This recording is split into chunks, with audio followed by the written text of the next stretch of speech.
The people who lived through World War II didn't have the luxury of excess.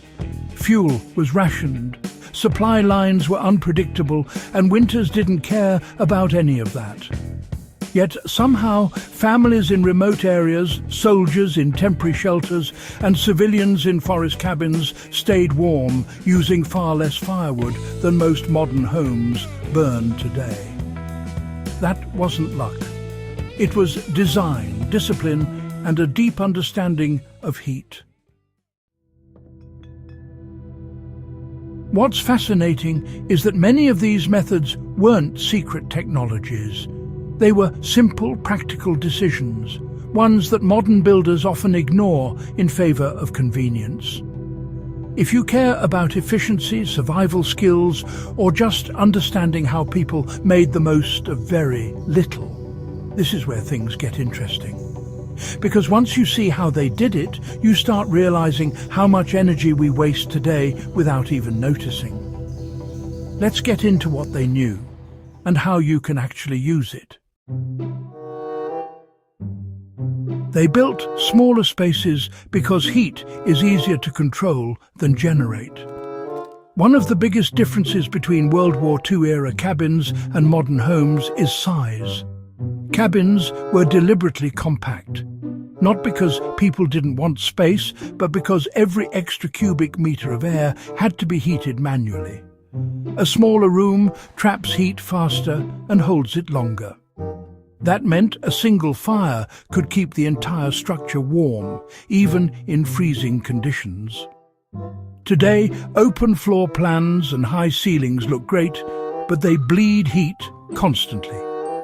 If you're applying this today, even in a modern house, you can recreate this effect by isolating the space you actually use. Close off unused rooms.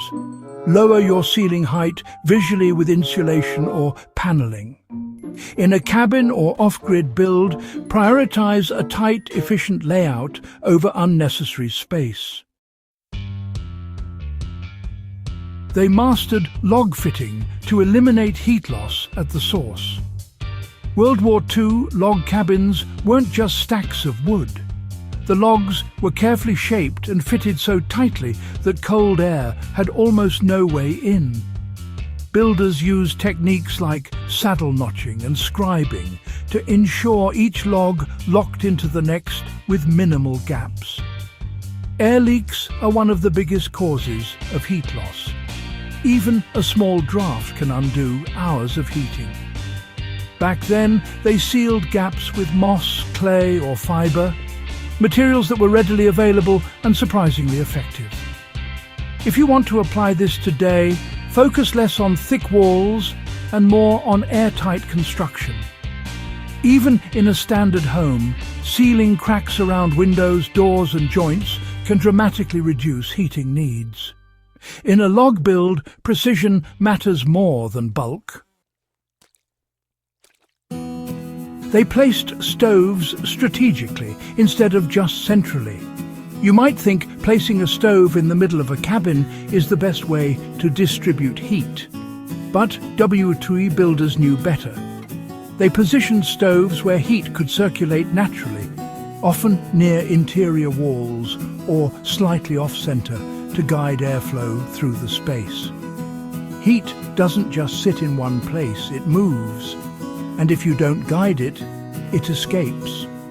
They also used simple heat reflectors, metal sheets or stone walls behind the stove, to push warmth back into the room instead of letting it disappear into the wall. Today, you can replicate this by thinking about airflow. Place heat sources where they can radiate across the longest path. Add reflective surfaces behind heaters. Even rearranging furniture to avoid blocking heat movement can make a noticeable difference. They insulated with layered natural materials that trapped air. Insulation during World War II wasn't fiberglass or foam, it was layers, wood, moss, straw, cloth, each trapping pockets of air. And trapped air is what actually holds heat. What made this effective wasn't the material itself, but how it was used. Multiple thin layers outperform one thick layer because they reduce heat transfer step by step. You can apply this principle today by thinking in layers rather than single solutions. Curtains over windows, rugs on floors, wall hangings, these all act as additional insulation. In cabins, combining wood with natural fillers can still outperform poorly installed modern insulation. They controlled ventilation instead of sealing everything shut. Here's something modern builders often get wrong. Sealing a space completely can actually make it harder to heat efficiently. WWII cabins allowed controlled ventilation. Small, intentional openings that managed airflow without letting heat escape uncontrollably. Why does this matter? Because fire needs oxygen. Poor airflow leads to inefficient burning, which wastes wood and produces less heat. They balanced intake and exhaust, ensuring the fire burned hot and clean. That meant more heat from less fuel. If you're using a wood stove today, make sure airflow is optimized. Don't suffocate the fire by oversealing your space. Instead, create controlled ventilation points that support combustion while minimizing drafts. They relied on thermal mass to store and release heat slowly. Stone, clay, and even thick logs themselves acted as thermal batteries.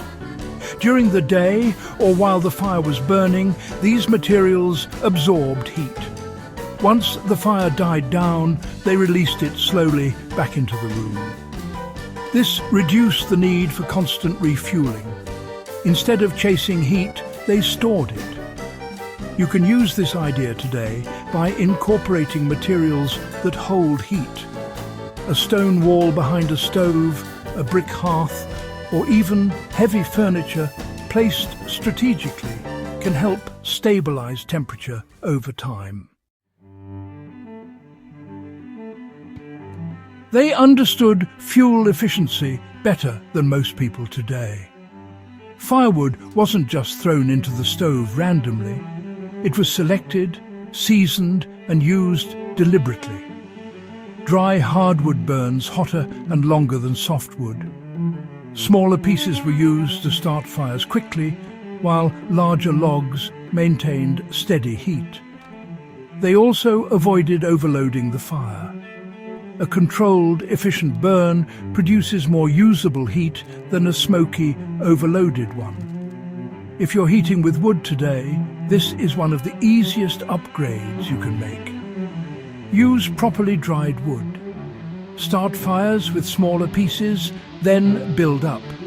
Maintain airflow to keep the burn clean and efficient. The biggest takeaway from WWII cabins isn't any single trick. It's the mindset. Efficiency wasn't optional, it was survival.